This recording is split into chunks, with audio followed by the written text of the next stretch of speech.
علیہ وسلم بسم اللہ الرحمن الرحیم انما الاعمال بالنیات رسول اللہ صلی اللہ علیہ وسلم نے ارشاد فرمایا کہ عمل کا دار و مدار نیتوں پر ہے۔ سوال یہ ہے کہ توجہ کسے کہتے ہیں؟ پہلا ہمیں توجہ کو جاننا پڑے گا کہ توجہ کسے کہتے ہیں۔ توجہ دیکھنے کو کہا جاتا ہے۔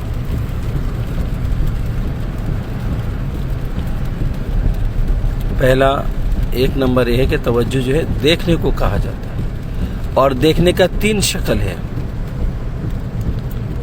دیکھنے کا تین شکل ہے، اور تین شکل کے الگ الگ توجہ ہوں گے۔ نظر ہوگا، یعنی ظاہری نظر سے ایک چیز کو دیکھ کر پہچاننا ایک نظر، یعنی اس کا نظر نے توجہ کیا کہ وہ چیز یہی ہے جو دکھ رہا ہے، اور یقیناً قریب جا کر دیکھنے کے بعد سمجھ میں آ جائے کہ یہ تو چیز وہی ہے جو میں نے دور سے دیکھا تھا۔ ایک نمبر توجہ۔ تین جو ہے دوسرا نظر کا دوسرا پہچان یہ ہے کہ وہ چیز کو دیکھنے کے بعد اس کے اندر کی کیفیت کو جاننا۔ مثلا کوئی اگر ایک بکرا دکھ رہا ہے دور سے، بکرا تو پہچان میں آیا، پر بکرا جو ہے وہ بھوکا ہے یا اس کا پیٹ بھرا ہوا ہے وہ پہچاننا، یعنی تو اس کے لیے قریب جانا، اور اس کا پیٹ پھلا ہوا ہے تو وہ پہچان میں آتا ہے کہ وہ اس کا پیٹ بھرا ہوا ہے۔ اس طرح کے پہچان کرنا اس چیز کا، ہر چیز کا، یہ دوسرا نظر ہے۔ اسے بھی توجہ ہی کہا جاتا ہے۔ توجہ کا اصل مول جملہ یہ ہے کہ پہچان کا کرنا۔ اب تو پہلا ایک نمبر پر کیا ہوا؟ چیز کو پہچاننا، یعنی دور سے میں نے بکرے کو دیکھا تو قریب جا کر دیکھا تو میری نظر نے جو بکرا دیکھا تو وہ بکرا ہی تھا، بکرا ہی ہے۔ اور جب اس پر توجہ ڈالا یہ بھوکا ہے یا پیٹ بھرا ہوا ہے، تو سامنے جا کر دیکھا تو توجہ سے قریب کی نظر سے دیکھا تو اس کا پیٹ بھرا ہوا ہے یا پیٹ بھرا ہوا نہیں ہے، دو میں سے ایک، کیونکہ اس کے اندر کی کیفیت کو پہچاننے کے لیے۔ اب تیسرا نظر جسے بھی توجہ کہا جاتا ہے، اس سے یہ ہے کہ گویا کہ وہ انسان کو ڈر کی کیفیت، کہ وہ بکرا نہیں ہے، وہ تو جان لیوا کوئی جانور ہے، یعنی مثلا جو ہے شیر، چیتا، اس طرح کی چیز۔ اور جب اس نے دور سے پہچان لیا تو اس کا نظر، اس کا توجہ اس پر گرنے سے یہ کیا ہوگا؟ ساودھان ہو گیا کہ مجھے بچنا چاہیے۔ جو چیزوں کی خوف نہیں ہوتا ہے وہ آگے گیا، آگے جانے کے بعد اس کے اندر کی کیفیت کو جانتا ہے۔ تو ایک پہچان دور سے ہوتا ہے، اور ایک پہچان قریب جا کر ہوتا ہے، اور ایک پہچان توجہ کا جو ہے اندر کا، جسے دیکھ رہا ہے اس کے اندر کا کیفیت کو دیکھتا ہے۔ پہچان میں اچھا اور برا، یعنی خوف اور بے خوف، جو میں نے بکرا اور جو ہے شیر کا مثال دیا۔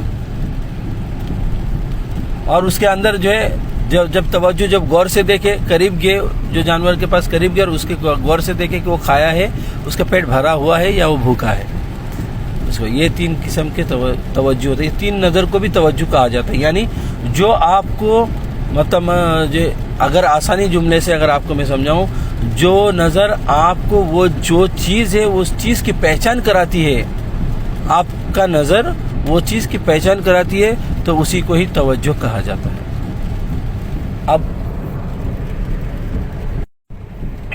اب ہمارے صوفیوں کے یہاں، یعنی تزکیہ کے اندر، نفس تزکیہ کے اندر جو توجہ کہا جاتا ہے، نفس کا سب سے پہلا دیکھنا پڑے گا کہ ہم جو توجہ کہتے ہیں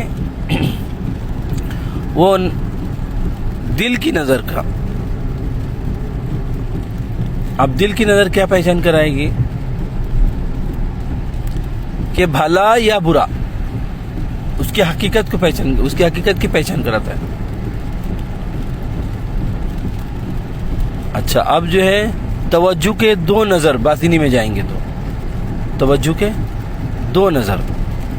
ایک نظر یہ ہے کہ اپنے آپ کو پہچاننا اور ایک نظر یہ ہے کہ سامنے والے کی کیفیت کو پہچاننا.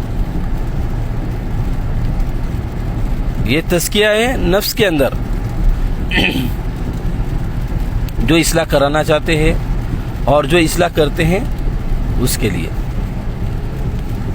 ایک تو جو ہے اپنے اوپر نظر رکھنا اور دوسرا نظر توجہ کا ان سامنے والوں پر ڈالنا.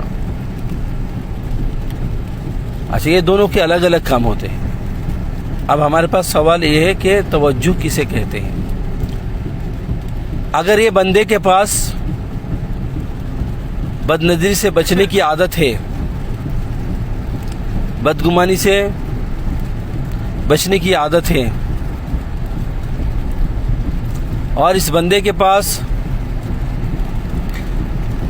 بد سن کی عادت نہیں ہے اور بد نظری کی عادت نہیں ہے, بد کلامی کی عادت نہیں ہے, تو دل کی زبان, دل کی نظر اور دل کا کان ایک ہو جائے گا. یعنی وہ ایک ساتھ ایک ہی کام کرے گا جو وہ سوچے گا.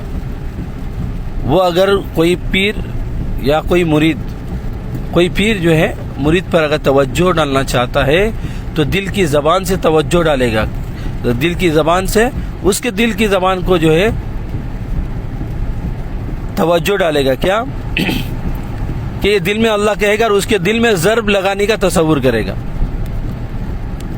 کہ میں جو اللہ کہہ رہا ہوں یہ اللہ کا نام کا تاثیر سامنے والے کے دل کے اندر ہو رہا ہے. ایک دوسرا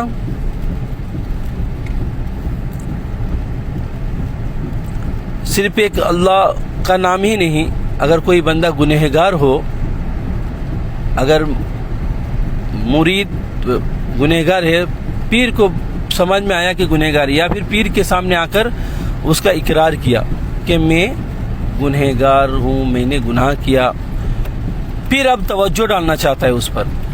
اب توجہ کیا ڈالے گا؟ دل کی زبان کا توجہ ڈالے گا, دل کی نظر کا توجہ ڈالے گا اور دل کی تصور کا یعنی سوچ کا توجہ ڈالے گا. یہ تین کام کو ایک ساتھ لے کر جانا پڑے گا سامنے مرید کے قلب پر. سب سے پہلے اپنے مرید کو سامنے بٹھانا پڑے گا کہ بھائی بیٹھ جاؤ, ٹھیک ہے آپ توبہ کرو گے, آپ دل ہی دل میں توبہ کریں. جب مرید دل ہی دل میں توبہ کرے گا تو پیر کا کام یہ ہوگا کہ پیر یعنی استاد جو ہے جس کے سامنے اقرار کیا ہے وہ میسج کو لے کر اللہ کے در پہ پہنچا دے کہ اللہ تیرا بندہ آیا ہے اور گناہ کا اقرار کیا ہے دل ہی دل میں, اور میرے سامنے بیٹھا ہے, تو اسے دکھتا نہیں, میں اسے دکھتا ہوں, اس لیے وہ مجھ سے سوال کر رہا ہے, میں اس کے دل پر توجہ ڈالتا ہوں کہ اللہ تو اس کے دل کو پاک کر دے. اب پیر کا توجہ کیا ہوگا دل کی زبان کا کہ اپنے لیے استغفار ایک مرتبہ پڑھے اور اپنے مرید کے لیے نستغفر اللہ پڑھے. اللہ مجھے معاف کر دے, اسے معاف کر دے, مجھے معاف کر دے, اسے معاف کر دے. ایک مرتبہ یا اللہ مجھے معاف کر دے, ایک مرتبہ اسے معاف کر دے. استغفر اللہ اپنے لیے پڑھے دل میں, اور ایک مرتبہ اس کے دل پر تصور کر یا اس کے چہرے پر تصور کر جو پڑھے. اور دونوں پیر صاحب بھی اگر آنکھوں کو بند کر کے تصور کرنا چاہے تو بھی کر سکتے. بہتر تو یہ کہ مرید کا آنکھ بند رہے اور پیر کی آنکھیں کھلا رہے اور اس کے چہرے سے, اس کے جو ہے دل و دماغ سے اور اس کے دل کی دھڑکن پر جو غور کرے.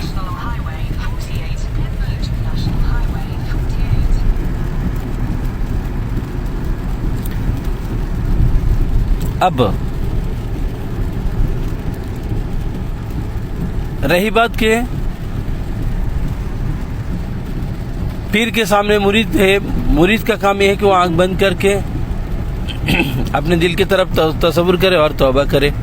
وہ جو مرید جو گناہ کو دیکھ کر توبہ کر رہا ہے وہ توجہ ڈال رہا ہے, نیک توجہ ڈال رہا ہے تصور کا جو اس نے گندگی کیا ہے, یعنی دل کے اندر اس کے گناہ کے دھبے لگ چکے اسے صاف کر رہا ہے. یعنی توجہ تصور سے وہ پاک کر رہا ہے, توجہ کے نیک توجہ سے جو ہے صحیح توجہ سے جو اپنے گناہ کو پاک کر رہا ہے، یعنی توبہ کر رہا ہے۔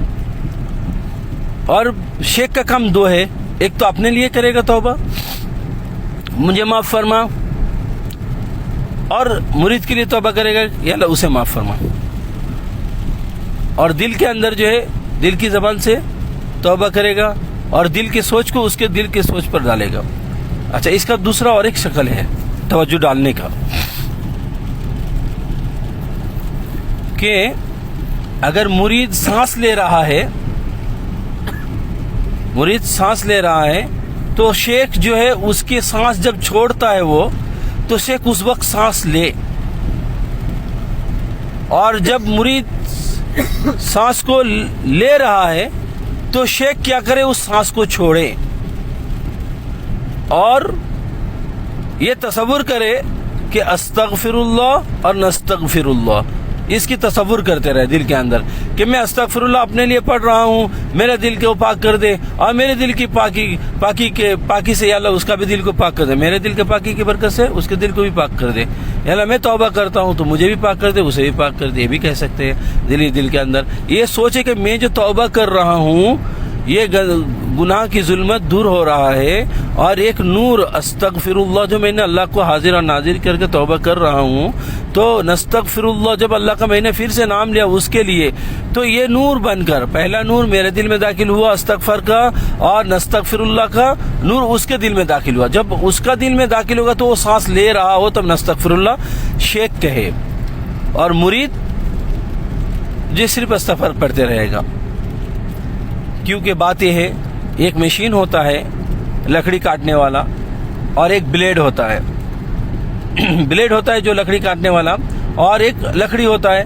اگر جو ہے بلیڈ گھومتا رہے اور لکڑی اس پہ نہ دے دیا جائے تو لکڑی کٹے گا کیسا، ہے نا؟ اسی لیے جو مرید کا کام یہ ہے کہ وہ توبہ کرنے کے لیے تیار رہیں، اور توبہ دل ہی دل میں کرتے رہیں، توبہ دل ہی دل میں کرتے رہیں۔ اور شیخ کا کام ہے بلیڈ کی طرح، یہ اپنے آپ کو، اپنے آنا کو ختم کرتے رہے، اور جو ہے گناہ کی لذت کو کاٹتے رہے، جس طرح لکڑی کٹے جاتا ہے بلیڈ کے سامنے، اسی طرح شیخ کا کام کیا بلیڈ کا ہے، وہ اس کو چیرتے ہوئے اس کی جو ہے جو اندر جو بس گیا ہے اس چیز کو جو چیر کر الگ کر دیا جائے، یعنی اس کے اندر جو گناہ کی ظلمت ہے اسے پاک کر دیا جائے۔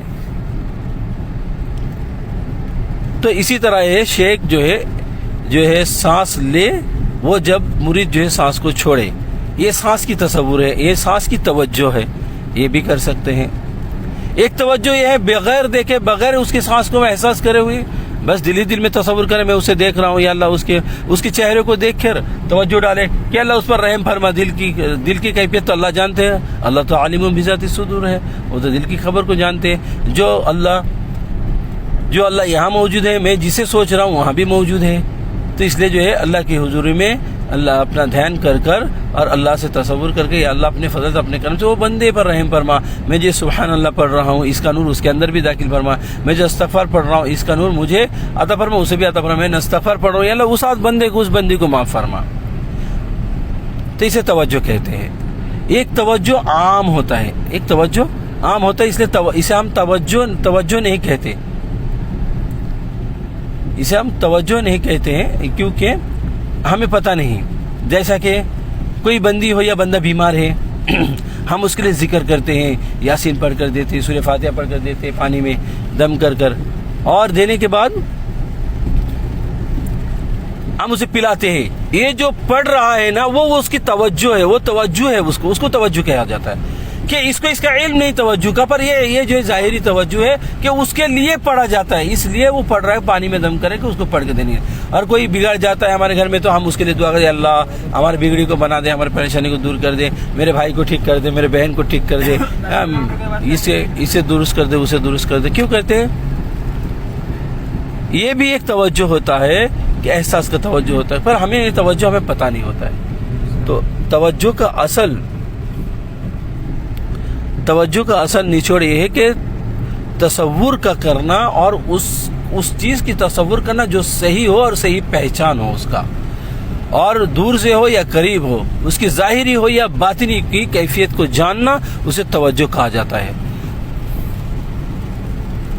سبحان اللہ و بحمدہ سبحانک اللہم و بحمدک اشہد ان لا الہ الا انت نستغفرک و نتوب الیک. اللہ اللہ